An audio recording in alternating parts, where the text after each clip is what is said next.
Halo, selamat pagi Sobat Milenial and Gen Z. Bertemu kembali di program POV Times bersama saya Gilang Pandutanaya. Dan tentunya kita akan bahas mengenai isu terhangat yang ramai diperbincangkan dan bagaimanakah sikap maupun sudut pandang dari editorial IDN Times bersama pemimpin redaksi IDN Times, Mbak Uni Lubis. Selamat pagi Mbak Uni. Pagi Gilang, pagi teman-teman millennials and Gen Z, salam sehat semuanya. Semoga di hari Senin menjadi hari yang penuh dan semangat dan menyenangkan Mbak ya. Mbak Uni, kita bahas ini semalam Pilkada DKI mulai debat pertama. Pilkada Jakarta yang pertama. Kira-kira kalian udah kebayang nggak dari debat pertama itu bakal milih siapa?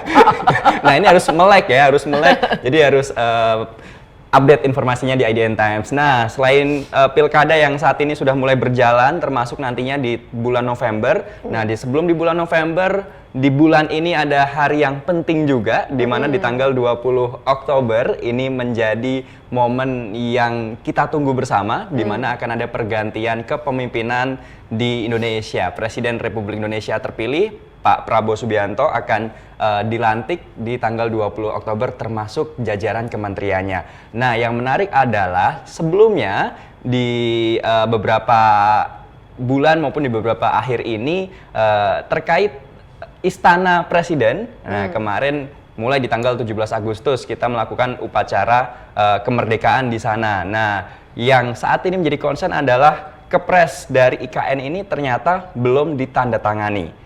Informasi terakhirnya adalah Presiden Jokowi menyampaikan jika Kepres pemindahan IKN ditandatangani oleh Prabowo. Nah, bagaimanakah Mbak Uni melihat ini, Mbak? Iya, itu menarik karena gini, itu membuktikan bahwa upacara 17 Agustus 2024 di Istana Baru di IKN itu ya semata-mata hanya untuk membuat konten saja. Jadi Presiden Jokowi yang sangat ingin dan punya inisiatif untuk memindahkan ibu kota, ingin merayakan ulang tahun kemerdekaan itu di sana, foto-foto, video segala macam, dan dengan kos yang membuat ekstra kos karena di Jakarta juga ada nonton bareng ya, jadi ada di dua tempat. Itu seperti yang pernah saya katakan di episode POV Time sebelumnya adalah lebih karena pembuatan konten. Karena ternyata memang belum siap, ya, memang belum siap. Yang sebelumnya diburu-buru, katanya dijanjikan akan pindah sekian ribu. Saya juga wawancara sama Menpan RB di sini.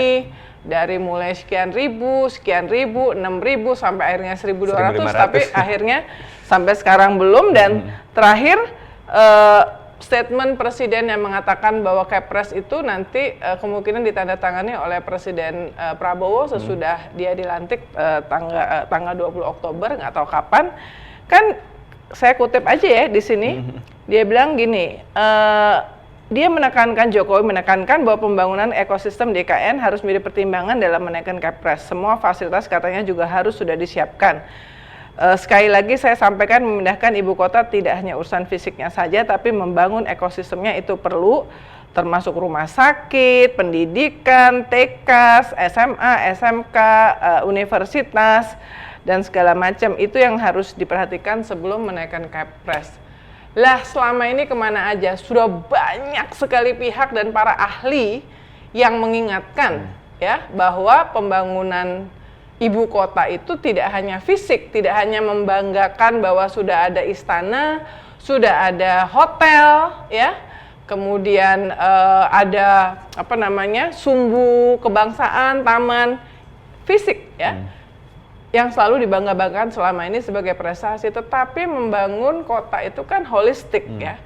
Nah, ini yang juga sebetulnya sudah diingatkan bahkan oleh Kepala OWKN Pak Bambang Susantono yang akhirnya mundur ya, karena dia kan urban planner. Jadi memang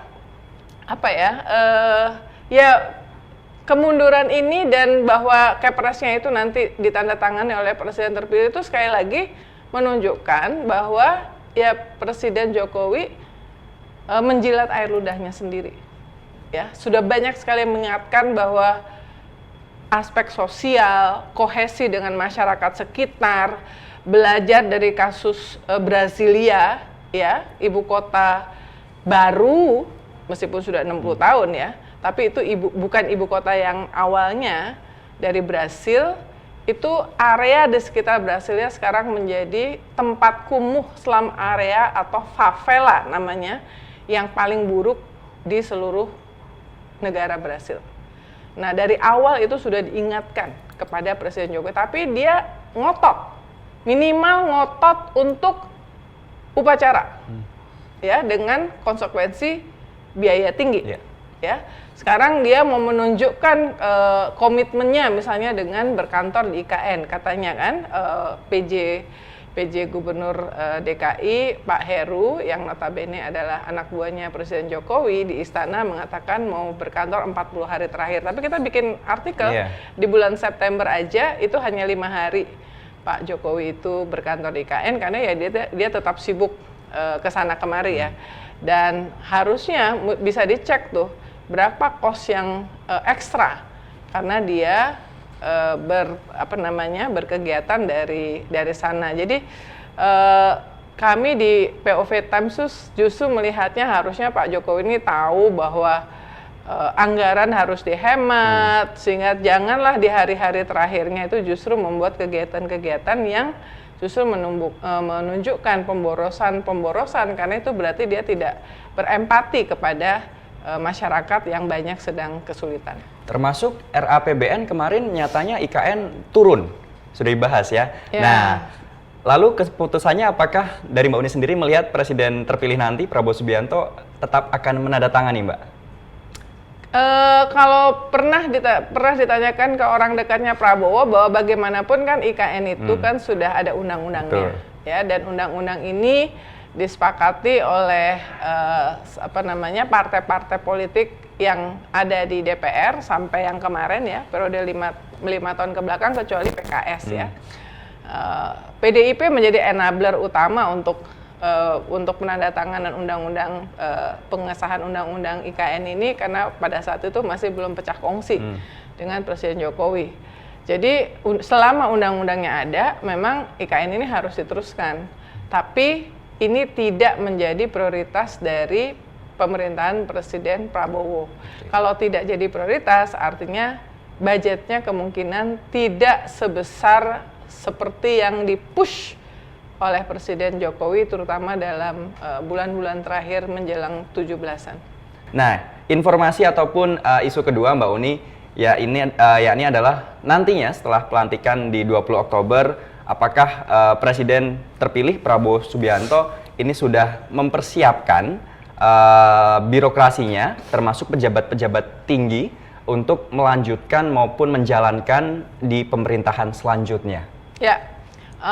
IDN Times meliput secara eksklusif bahwa Prabowo Subianto sudah melakukan semacam executive leadership, ya.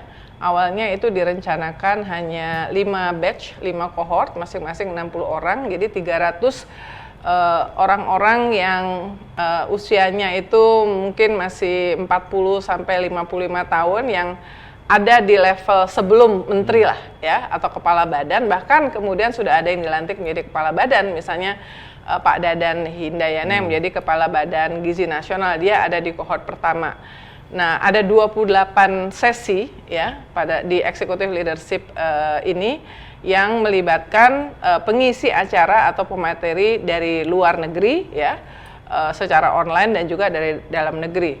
Nah, ini ada 4 ya, kalau saya lihat dari 28 sesi itu, yang itu dilangsungkan executive leadership trainingnya itu di Kemenhan, banyak yang nggak tahu, jadi kita termasuk yang pertama memberitakan itu.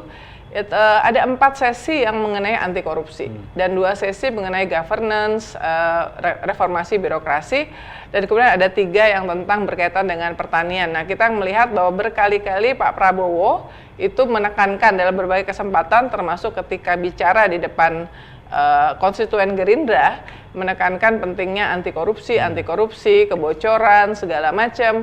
bahkan disebutkan sekitar 70-an miliar kebocoran, dan ini adalah dampak dari birokrasi. Nah, 300 orang ini yang nampaknya disiapkan Pak Prabowo untuk memperbaiki, menerobos birokrasi-birokrasi untuk mencegah kebocoran itu ya, menambal kebocoran.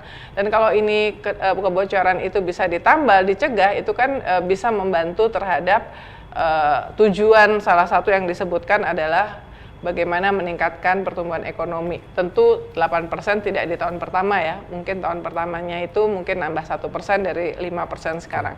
Nah, ini menarik, ini adalah ciri khas dari Pak Prabowo, mungkin karena pertama ya, dia banyak belajar dia adalah pembaca buku yang baik. Dia belajar bahwa pentingnya untuk menyamakan persepsi, visi, misi, sehingga semua yang akan membantu dia itu paham ini negara mau dibawa kemana selama 5 tahun ke depan. Nah, dari dalam negeri itu banyak sekali, termasuk Presiden SBY, kemudian tentu Pak Prabowo sendiri mengisi ya.